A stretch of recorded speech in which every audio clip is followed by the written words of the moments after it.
Bismillahirrahmanirrahim. Alhamdulillahi wahdah. Wassalatu wassalamu ala man fihi uswatun hasanah. Sayyidina wa maulana Muhammadin sahibis syafa'ah wa ala alihi wa ashabihi wa tabi'in wa man tabi'a rushdah. Amma ba'du. Sadat al-habaib al-fudala wal ulama al-a'izza, para habib, para kiai, para alim, wa bimuqaddamihim fadilatil mukarram Kiai Haji Yakut Khalil Qaumas, Menteri Agama Republik Indonesia bersama istri tercinta. Beliau biasa disebut atau akrab dengan sebutan Gus Menteri, kalau boleh kita tambahkan Gus M3, M3, modis, milenial, moderat, M3,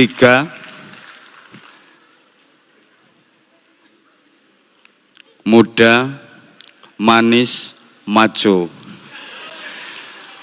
Gus Yakut ini adik-adik santri, Gus 24 karat, ibarat emas murni, karena abahnya kiai, mbahnya kiai, buyutnya kiai, canggahnya kiai, sampai ke atas kiai semua, maka Gusnya 24 karat. Kalau ada santri yang bukan keturunan kiai, kemudian diambil menantu sama kiai, itu disebut Gus 12 karat. Sama perempuan yang putrinya kiai, asli putri kandung, itu neng 24 karat. Kalau misalnya kalian, maaf, yang bukan keturunan kiai diambil menantu sama kiai, kalian jadi neng 12 karat. Kalau mumpuni handayakti tadi, neng sekarat.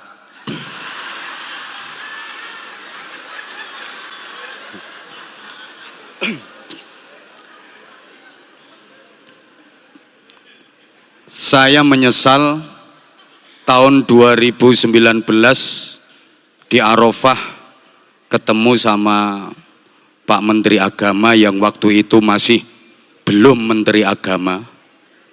Beliau masih Komandan Banser, Ketua Umum GP Ansor sampai sekarang. Beliau memang keleleran gak dapat tenda bersama istri tercinta, dan saya menyesal menolong beliau waktu itu. Saya bawakan nasi sekotak, kita makan berdua. Dalam hati saya ngomong, Gus, nanti jenengan jadi menteri. Andaikan waktu itu saya bawakan nasi lebih banyak, insya Allah beliau jadi ketua RT. Tenang, nanti yang saya bawakan lebih banyak Pak Haji Erick Thohir. Hadir juga Bapak Haji Sandiaga Uno. Hadir juga alhamdulillah Mas Haji Insinyur Azwar Anas. Saya panggilnya Mas mulai Bupati Banyuwangi 2 periode sampai hari ini. Pak Kiai Haji Zainud Tauhid, ini juga Gus 12 karat. Pak Sekjen, seluruh pejabat kementerian yang hadir, adik-adik santri, karena tugas utama hidup manusia itu adalah untuk berbuat baik, maka seluruh aktivitas hidup kita harus kita niatkan yang baik, ucapan kita harus baik. Ayo semuanya ikut nyaut baik gitu nggih. Diulang. Tugas utama hidup itu untuk berbuat menjadi orang, maka seluruh aktivitas hidup kita harus kita niatkan yang pikiran kita harus, ucapan kita harus, hati kita harus, perilaku kita harus, dan semua harus kita kerjakan dengan cara yang dengan semangat melakukan perbaikan menuju kebaikan agar kita bisa menjadi pribadi-pribadi yang terbaik. Kalian para santri harus bisa menjadi generasi yang pelopor, bukan pengekor, yang pengais, bukan pengemis, yang perintis, bukan pewaris, yang penggerak, bukan penggertak, yang punya karakter, bukan yang karaten, yang luar biasa, bukan yang biasa di luar, yang terpelajar, bukan yang kurang ajar, yang beradab, bukan yang biadab, yang qori, bukan yang korak, yang ahli zikir, bukan yang suka kentir, yang ahli Quran, bukan yang tukang pacaran.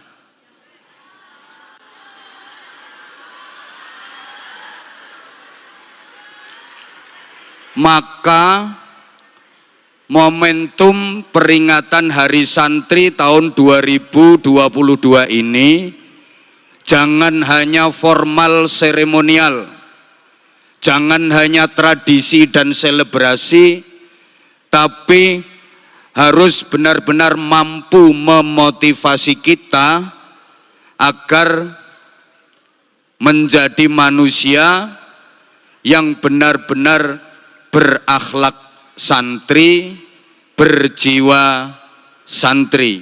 Allahumma sholli ala Muhammad. Adik-adik, maaf yang di atas panggung, saya sekarang sasarannya ke sebelah sini saja. Kata santri kalau ditulis pakai huruf hijaiyah itu jumlah hurufnya ada 5. Sin, nun, ta, ra, ya. Masing-masing punya arti kalau ditinjau dari disiplin ilmu taktik, artinya ilmu otak-atik. 5 ini nanti selaras dengan dasar negara kita, ideologi bangsa Indonesia, Pancasila, yang silanya ada berapa? 5. Pertama, sin, itu artinya salikun ilallah.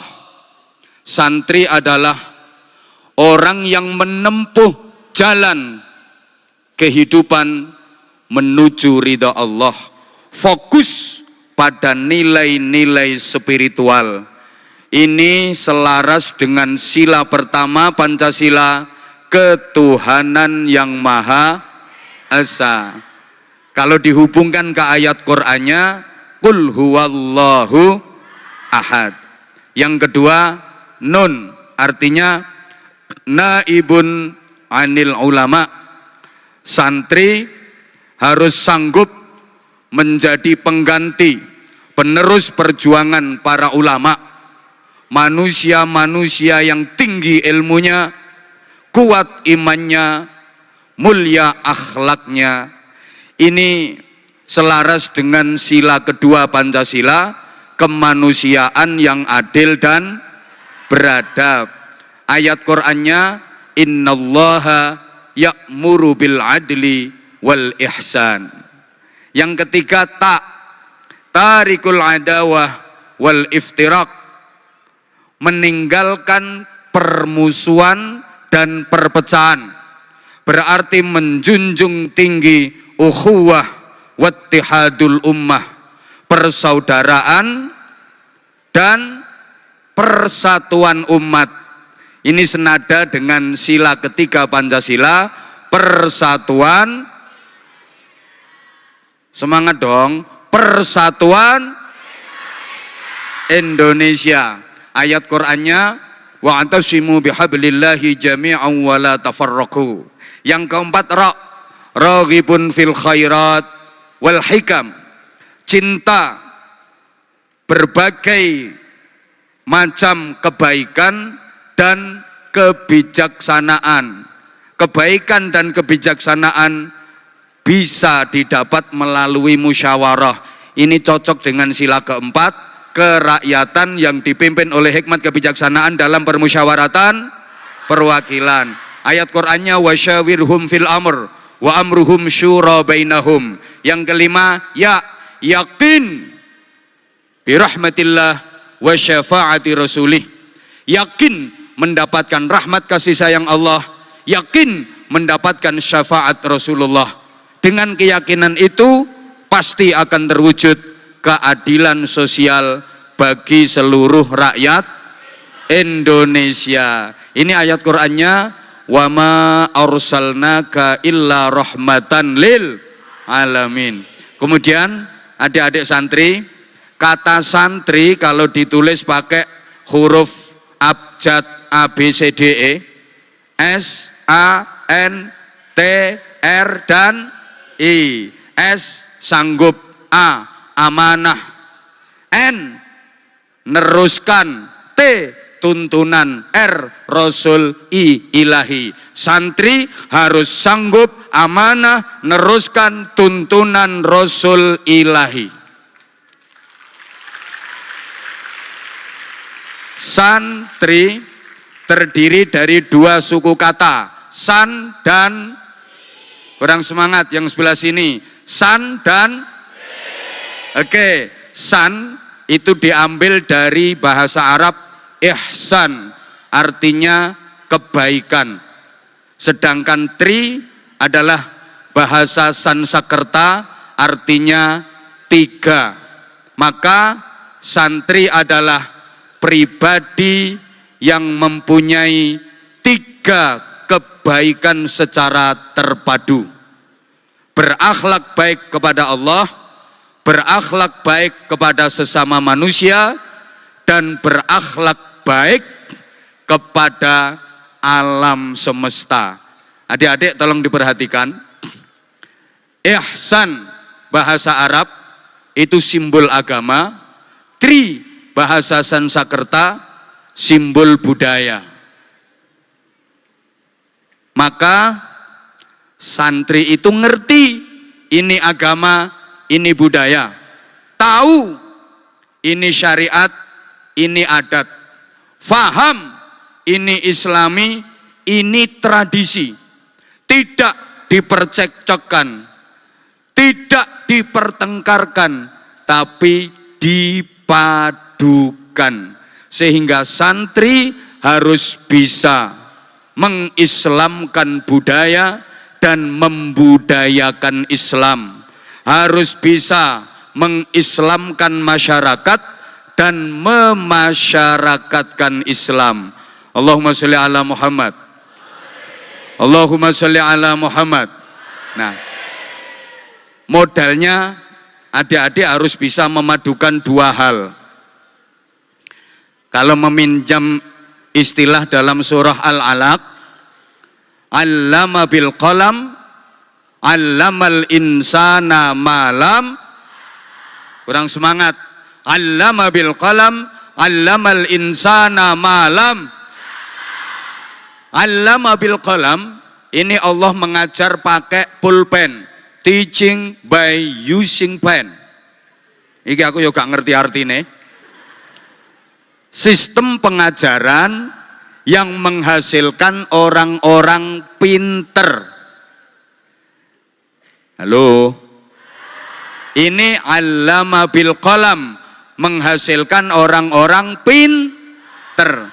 Kemudian allamal insana ma lam ya'lam, ini sistem pengajaran yang tidak rasional dan tidak bisa dinalar. Melahirkan orang-orang benar. Dua metode ini nggak boleh dipisah.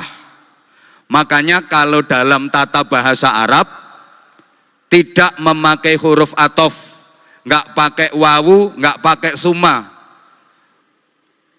Kan ayatnya bukan allama bil qalam wa allamal insana ma lam ya'lam, ndak. Allama bil qalam summa allamal insana ma lam ya'lam, ndak. Tapi langsung allama bil qalam allamal insana ma lam ya'lam. Ini kalau dalam ilmu balaghah disebut kamalul ittisal. Nanti adik-adik kalau udah belajar ilmu balaghah pasti paham.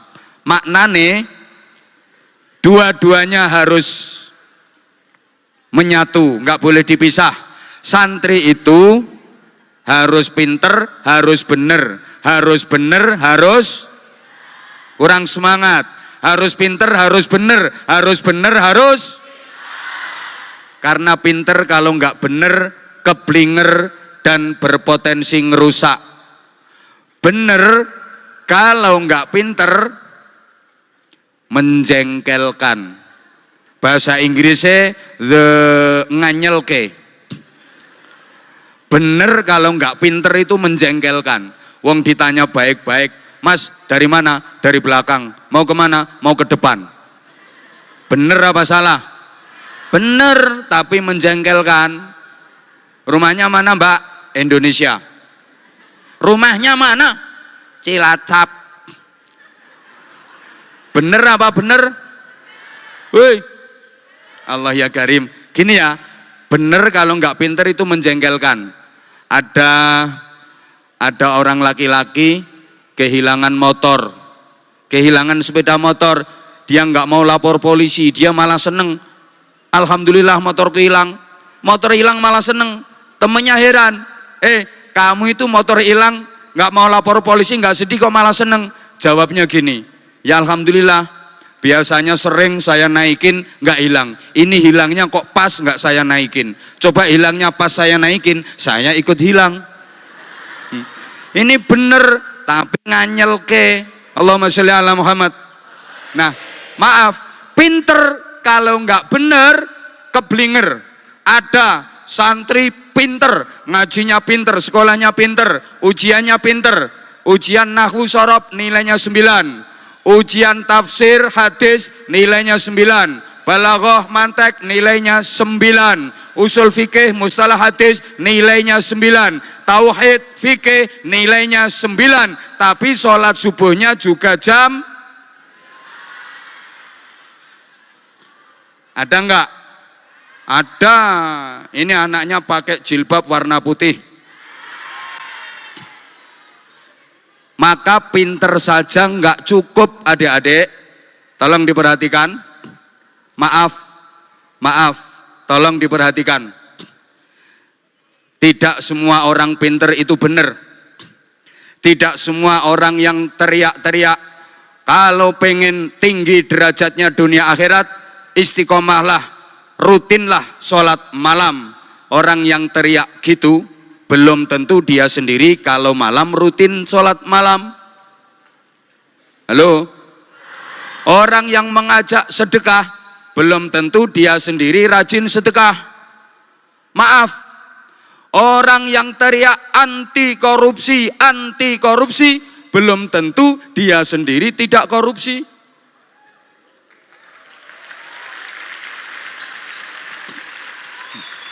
Tapi orangnya nggak hadir di sini. Ada, awalnya kenceng banget anti korupsi. Ternyata dia teriak kayak gitu karena bicaranya belum fasih. Waktu itu belum dapat kedudukan. Begitu sudah dapat kedudukan, ngomongnya jadi fasih. Dulunya anti korupsi, begitu dapat jabatan, teriaknya jadi antri korupsi.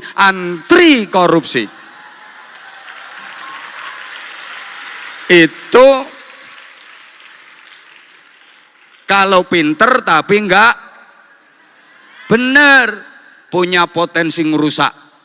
Pinter tapi enggak bener. Maaf, yang merusak Indonesia bukan orang bodoh, tapi orang pinter yang enggak bener. Halo? Saya berani bersumpah di hadapan santri yang hadir di sini, bahkan ini disaksikan santri seluruh Indonesia, di hadapan pejabat, para kiai dan tokoh-tokoh yang ada di sini, saya berani bersumpah demi Allah, yang merusak hutan di negeri ini bukan orang hutan.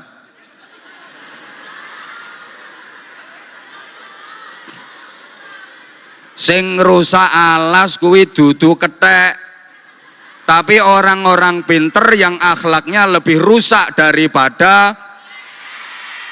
Ngomong ketheknya kok sambil ngelihat saya. Berarti yang dia omongin mumpuni tadi bener ya? Matur suwun, Nduk. Koyok kayun rupamu ae.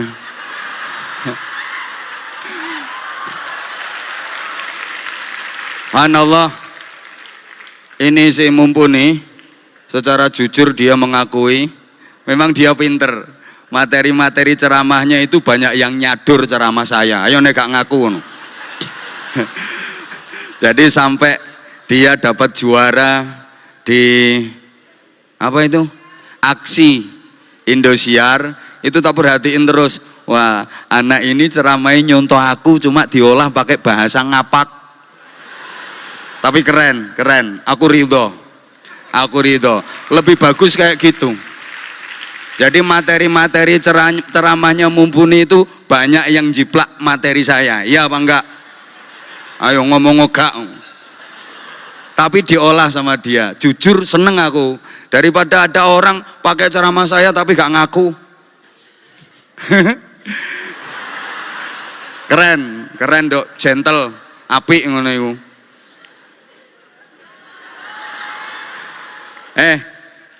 Ini pentingnya ya pinter, ya bener ya. Anak-anak kalau sekedar pinter gampang. Ada sekolahnya, ada kuliahnya, ada kampusnya, ada fakultasnya. Tapi untuk bener susah. Ini nanti kehebatannya santri. Pak Menteri, saya mohon tambahan waktu sebentar boleh ya? Halo? Wes. Minta tambahan waktu 5 menit boleh? Ini waktunya mestinya harusnya sudah habis. 5 menit saja. Kalau sekedar pinter gampang, yang susah itu bener. Maaf adik-adik, kalau pengen pinter hukum ada fakultas hukum, tapi tidak ada fakultas keadilan. Sehingga jangan heran ada pakar hukum, ahli hukum, akhirnya punya masalah hukum, jual beli hukum, bahkan kadang jadi maklar hukum, berurusan dengan hukum, wa akhiru da'wahum, masuk hukuman. Kalau pengen pinter di bidang pendidikan gampang, ada fakultas pendidikan, tapi sampai hari ini belum ada fakultas kesabaran. Mbak, nanti rencananya kuliah di mana? Saya mau kuliah di UIN. Ngambil prodi apa? Ngambil jurusan apa? Jurusan kesabaran. Ada apa enggak? Pengen ahli ekonomi? Gampang. Pak Sandiaga Uno pakarnya ekonomi. Ada kuliahnya, ada fakultas ekonomi, tapi enggak ada fakultas kesejahteraan. Pengen jadi polisi? Gampang. Ada akademi kepolisian, tapi sampai hari ini nggak ada akademi kejujuran.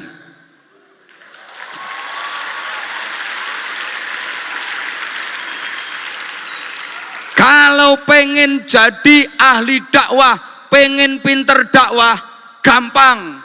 Ada fakultas dakwah, tapi nggak ada fakultas keikhlasan.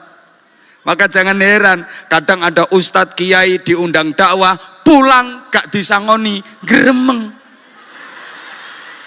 Dan izin Gus Menteri Anwar Zahid bukan lulusan fakultas keikhlasan. Jadi mohon jangan diuji keikhlasan saya.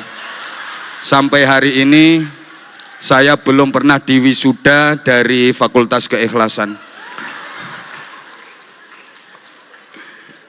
Kiai dulu, kiai sepuh dulu, termasuk abahnya Gus Menteri, mbahnya Gus Menteri, idola saya di bidang ceramah. singa podium, tapi tiba putune pinter aku ceramai.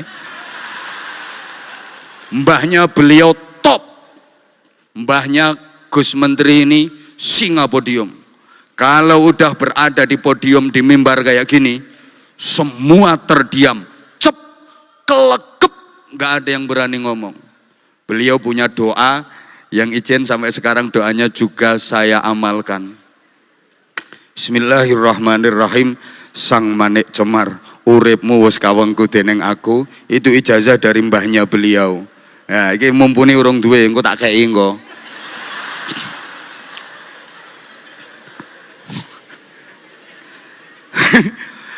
Kiai-kiai sepuh dulu, termasuk mbahnya Gus Menteri, nggak ada yang punya gelar akademis. Apalagi titel sampai renteng-renteng lebih panjang daripada namanya. Sekarang kan banyak gelar akademis yang lebih panjang daripada namanya. Di depan ada Prof, DR, DRS, IR. Namanya cuma Dugel. Belakangnya MSI, MHI, MPDI, MM, MH, terakhir BH.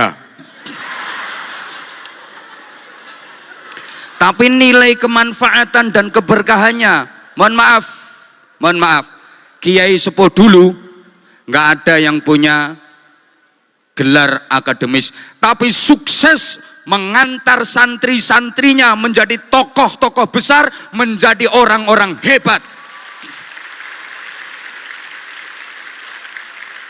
Bahkan mayoritas pendiri negeri ini adalah tokoh produk dari pondok pesantren. Mayoritas pejuang kemerdekaan yang merebut dan mempertahankan kemerdekaan adalah produk dari kiai-kiai yang sama sekali nggak punya gelar akademis. Mbah Khalil Bangkalan, Mbah Yai Soleh Darat Semarang bukan sarjana, tapi mempunyai santri yang namanya Muhammad Hashim Asy'ari Hadratus Syekh, yang kemudian beliau mendirikan Jam'iyah Nahdlatul Ulama, organisasi terbesar di Indonesia bahkan di dunia.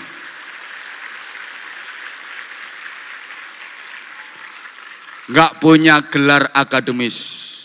Nggak, maaf.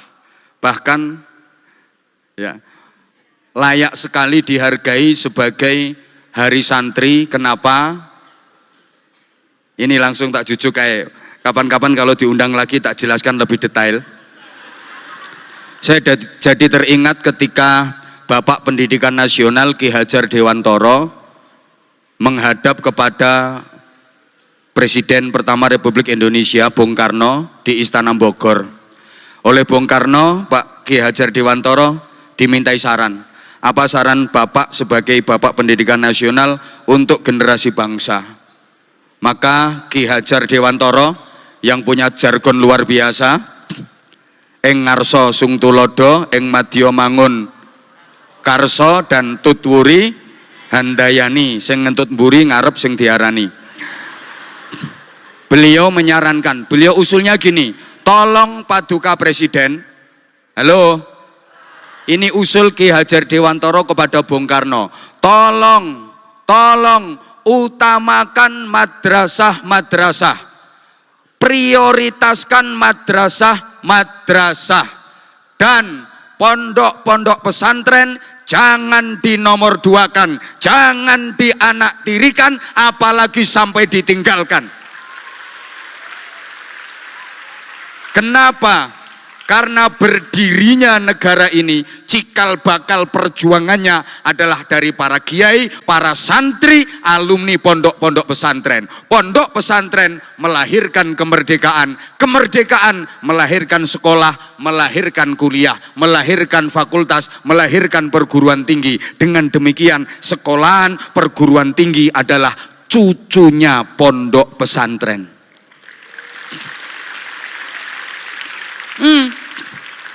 Pahlawan-pahlawan nasional banyak yang kiai. Tolong perhatikan. Coba, itu banyak kiai pahlawan-pahlawan nasional. Ada Kiai Mojo, alim, santrinya banyak. ada Kiai Imam Bonjol, ada Kiai Sultan Hasanuddin, ada Kiai Sultan Agung, ada Kiai Sentot Ali Basya Prawiro Dirjo, ada Kiai Pangeran Diponegoro. Pangeran Diponegoro itu Kiai alim, nama beliau Abdul Hamid. Beliau hamilul Quran, hafal Quran, menguasai qiraah sab'ah. Ada Kiai Tengku Umar, itu pahlawan bersama istrinya, namanya Bunyai Cut Nyakdin. Satu lagi Bunyai Cut Mutiah. Yang belum Bunyai itu Cut Tari, Cut Keke, Cut Meriska. Itu masih belum Bunyai. Sampai pada masa pergerakan. Coba resolusi jihad yang difatwakan oleh Hadratus Syekh Mbah Hasyim Asy'ari dahsyat. Para kiai dan para santri secara heroik berperang melawan penjajah, merebut kemerdekaan. Komandannya para kiai, komandan Hizbullah, komandan Sabilillah. Ada Mbah Kiai Haji Abbas Buntet, ada Mbah Kiai Wahab Hasbullah Jombang, ada Mbah Kiai Haji Maskur. Halo? Halo? Maka pantas kalau diperingati sebagai hari santri. Saya pernah ditanya, kenapa kok hari santri kok bukan hari kiai? Dijelaskan, disebut hari santri bukan hari kiai sebab kalau kiai pasti santri, tapi kalau santri belum tentu bisa jadi kiai. Kiai itu udah pernah jadi santri dan meskipun sudah kiai tetap santri. Nek santri belum tentu bisa jadi kiai, paham? Ini kayak ada peringatan hari buruh tapi nggak ada peringatan hari majikan. Karena kalau majikan pernah jadi buruh. Ini Mas Sandiaga Uno ini sekarang majikan ekonomi, pernah jadi buruh, sekarang jadi majikan. Ada peringatan hari buruh, nggak ada peringatan hari. Ada peringatan hari anak, tapi nggak ada peringatan hari orang tua. Kalau orang tua pernah jadi anak, tapi anak belum pernah jadi orang tua. Paham? Di Indonesia ada peringatan hari ibu, tapi nggak ada peringatan hari bapak, karena semua bapak dilahirkan oleh ibu.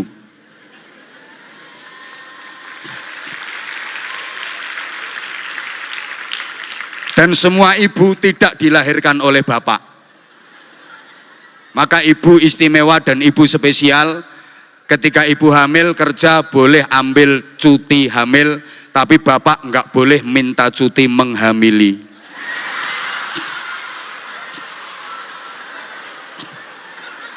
Memang wanita itu engko nang njaluk cuti menghamili. Wanita itu makhluk khusus, perlu perhatian khusus, perlu mendapatkan perlakuan khusus, sehingga ada istilah-istilah khusus. Sampai dalam Al-Quran saja ada satu surat khusus An-Nisa, artinya wanita. Nggak ada surat Ar-Rijal. Wanita itu makhluk khusus. Ada gedung wanita, ada menteri peranan wanita, ada dharma wanita, dharma pria gak payu. Ada polisi wanita, dulu ada menteri peranan wanita. Sampai ngaji fikih belum tuntas kalau nggak ngaji fikhun nisa, fikih wanita. Fikih pria gak tahu dibahas. Sampai ada darah wanita, pembalut wanita, nggak ada pembalut pria.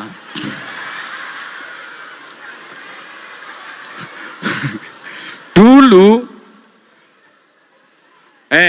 setelah pejuang itu sampai mau merumuskan negara, ini terakhir mau menentukan bentuk negara, ini ada yang usul.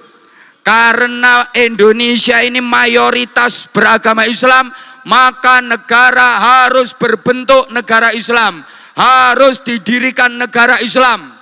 Mbah Hasyim Asy'ari enggak setuju, Mbah Wahab Hasbullah enggak setuju. Mereka yang pengen membentuk negara Islam mengeluarkan dalil.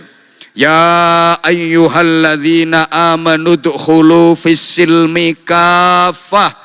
Hai orang-orang yang beriman, masuklah kalian ke dalam Islam secara totalitas, universal, menyeluruh. Kata Mbah Wahab, ayat itu bukan untuk membangun negara. Ayat itu gak gawe bentuk negara. Itu ayat individual. Masing-masing umat, masing-masing orang wajib berislam secara kafah. Jadi maaf, para kiai walaupun ketoke sarungan, teklean, klumbrak-klumbruk, tapi wawasan berfikirnya mampu mengalahkan ratusan profesor.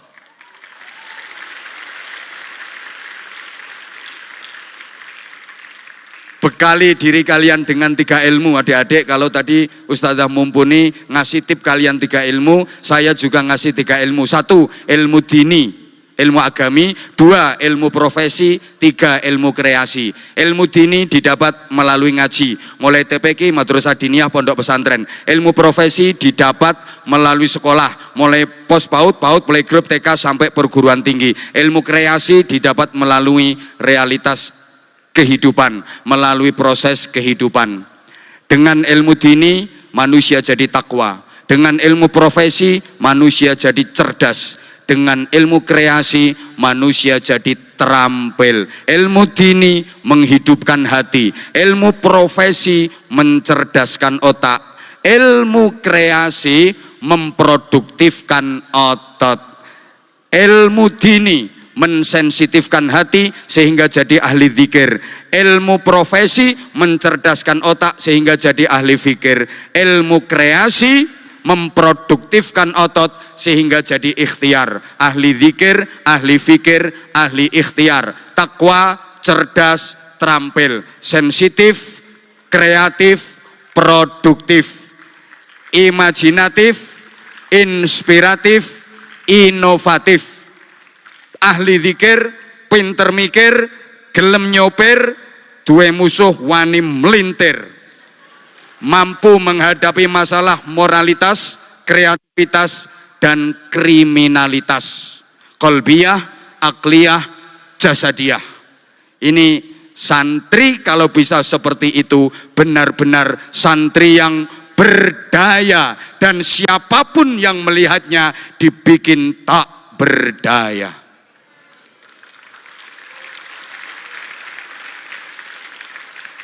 Kalau semuanya sudah kalian kuasai, maka kalian pasti akan bisa menjaga martabat kemanusiaan. Santri adalah manusia yang merasa sebagai manusia, manusia yang mengerti tentang manusia, manusia yang memanusiakan manusia. Karena sekarang mulai banyak manusia yang tidak merasa sebagai manusia, manusia yang tidak mengerti manusia, manusia yang tidak mau memanusiakan manusia. Yang demikian itu berarti dia bukan. Oke, kalian sebagai santri harus berdaya dan bikin siapapun yang memandangmu tak berdaya. Kalian harus tetap menjaga martabat kemanusiaan. Santri itu cinta agama, cinta tanah air. Religius, nasionalis, nasionalis, religius. Religius, kalau nggak nasionalis, bahaya. Punya potensi untuk menjual negara ini. Nasionalis, tapi nggak religius, nggak akan barokah. Mudah-mudahan di momen peringatan Hari Santri kali ini, para santri seluruh negeri di Negara Kesatuan Republik Indonesia mampu berperan aktif, berkontribusi positif untuk kemakmuran, kesejahteraan, dan keberkahan Negara Kesatuan Indonesia yang kita cintai bersama. Hidup meyakinkan tanpa hadirnya seorang kekasih. Cukup sekian dan terima kasih.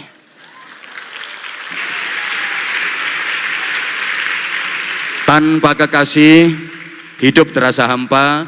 Terima kasih dan sampai jumpa. Burung cendrawasih hinggap di kayu. Terima kasih, thank you. Terakhir untuk Gus Menteri, kalau ada sumur di ladang, bolehlah kita menumpang mandi. Kalau ceramah saya masih kurang panjang, silahkan diundang lagi. Nyuwun ngapunten semuanya, mohon maaf yang sebesar-besarnya. Wafaqanallahu wa iyyakum lima yuhibbu wa yardah. Assalamualaikum warahmatullahi wabarakatuh. Waalaikumsalam.